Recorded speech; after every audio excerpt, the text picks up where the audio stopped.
Assalamualaikum warahmatullahi wabarakatuh. Di tugas kali ini saya akan merubah format jurnal menjadi makalah yang berjudul Pengembangan Alternatif Kebijakan Pendidikan Islam. Yang pertama di sini ada cover makalah yang berjudul Pengembangan Alternatif Kebijakan Pendidikan Islam, dan makalah ini ditulis untuk memenuhi tugas mata kuliah Bahasa Indonesia. Ditulis oleh Fatih Iksani Siregar dan diampu oleh Ustadz Radinal Mukhtar Harahap. Dan selanjutnya ada prakarta. Alhamdulillah wa syukrulillah, sepenggal kalimat yang sepatutnya kita ucapkan sebagai bentuk syukur kepada Allah Subhanahu wa taala telah memberikan nikmat yang tak terhitung, bahkan air di lautan tak sanggup menjadi tinta untuk melukiskan betapa besar nikmatnya. Fabi ayyi alai rabbikuma tukadziban. Sholawat bersulam salam tak lupa disanjung sajikan kepada baginda alam, panglima perang yang gagah berani Muhammad SAW. Dengan juang dakwah yang penuh siksa dan kepedihan, beliau berhasil membawa kita ke zaman yang dihiasi dengan keimanan dan keilmuan. Dan di sini ada rumusan masalah yang terdiri dari deskripsi analisis kebijakan, pendekatan dalam analisis kebijakan, paradigma metodologis analisis kebijakan, prosedur analisis kebijakan, analisis kebijakan pendidikan Islam.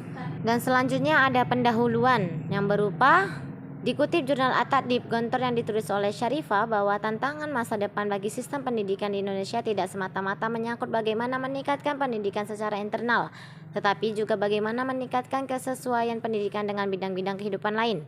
Tuntutan yang paling mendesak dalam memacu pembangunan pendidikan yang bermutu dan relevan ialah meningkatkan kemampuan dalam melakukan analisis kebijakan.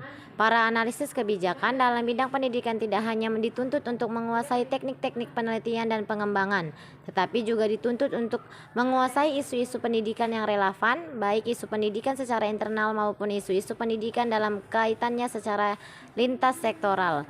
Penguasaan terhadap isu-isu pendidikan baik secara internal maupun eksternal perlu dibentuk oleh suatu kelompok analisis kebijakan pendidikan yang memiliki latar belakang pendidikan secara interdisipliner, penguasa teknologi dalam penelitian dan pengembangan serta isu-isu kebijakan pendidikan tersebut harus senantiasa merupakan kekuatan yang perlu terus dikembangkan. Masuk ke pembahasan. Analisis kebijakan merupakan suatu prosedur berpikir yang sudah lama dikenal dan dilakukan dalam sejarah manusia. Menurut Dawson Matsray 1976, analisis kebijakan adalah sebagai suatu disiplin ilmu sosial terapan yang menggunakan argumentasi rasional dengan menggunakan fakta-fakta untuk menjelaskan, menilai dan membuahkan pemikiran dalam rangka upaya memecahkan masalah publik. Menurut Tiller, analisis kebijakan adalah sebagai suatu cara atau prosedur dalam menggunakan pemahaman manusia terhadap dan untuk pemecahan masalah kebijakan. Dan analisis kebijakan menurut Dunn ialah suatu disiplin ilmu sosial terapan yang menggunakan metode inquiry dan argumentasi berganda untuk menghasilkan dan mendayagunakan informasi kebijakan yang sesuai dalam suatu proses pengambilan keputusan yang bersifat politis dalam rangka pemecahan masalah kebijakan. Berdasarkan uraian di atas, maka dapat dikatakan bahwa analisis kebijakan pendidikan adalah prosedur untuk menghasilkan informasi kependidikan dengan menggunakan data sebagai salah satu masukan bagi perumusan beberapa alternatif kebijakan dalam pengembalian keputusan yang bersifat politis dalam rangka memecahkan masalah kependidikan.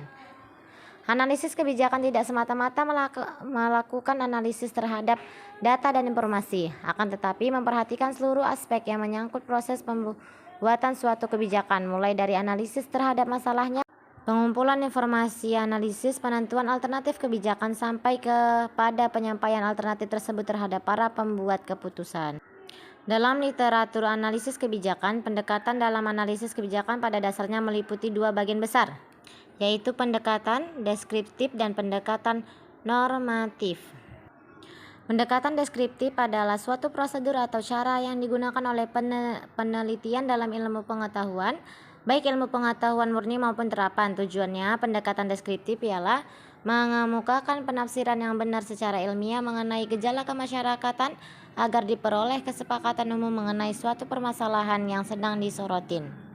Pendekatan normatif yang sering juga disebut pendekatan perspektif merupakan upaya dalam ilmu pengetahuan untuk menawarkan suatu norma kaidah atau resep yang dapat digunakan oleh pemakai dalam rangka memecahkan masalah. Tujuannya, pendekatan ini ialah membantu mempermudah para pemakai hasil penelitian dalam menentukan atau memilih salah satu dari beberapa pilihan cara atau prosedur yang paling efisien dalam menangani atau memecahkan masalah.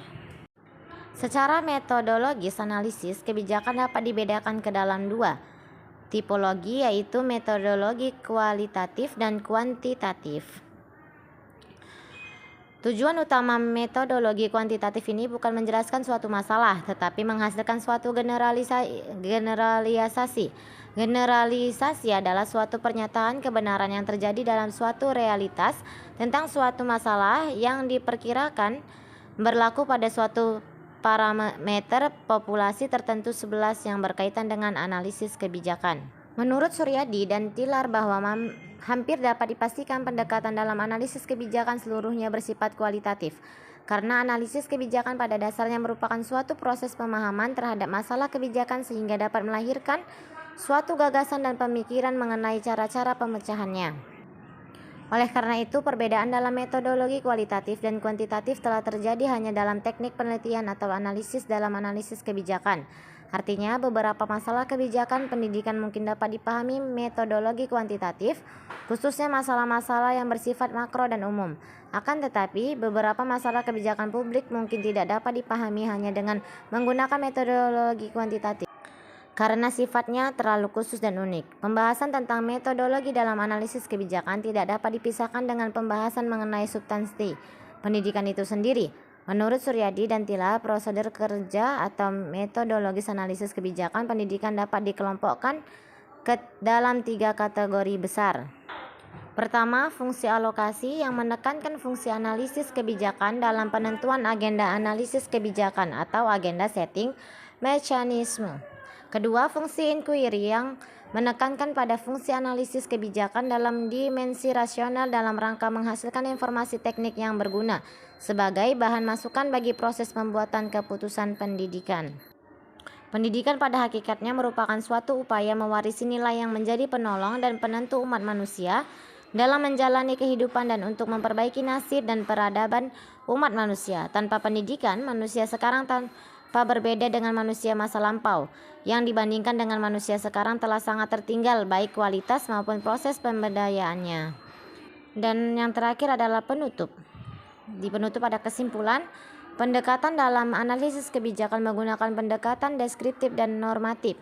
Dalam analisis kebijakan ada 2 paradigma metodologi yaitu paradigma kuantitatif dan paradigma kualitatif. Namun paradigma kualitatiflah yang sering dipakai, karena analisis kebijakan pada dasarnya merupakan suatu proses pemahaman terhadap masalah kebijakan sehingga dapat melahirkan gagasan dan pemikiran mengenai pemecahannya. Prosedur analisis kebijakan pendidikan tinggi mempertimbangkan 3 hal, yaitu alokasi, inquiry, dan komunikasi. Dan di terakhir ada daftar pusaka, ada beberapa daftar pusaka di sini, dan mungkin ini saja pengubahan format dari jurnal ke makalah.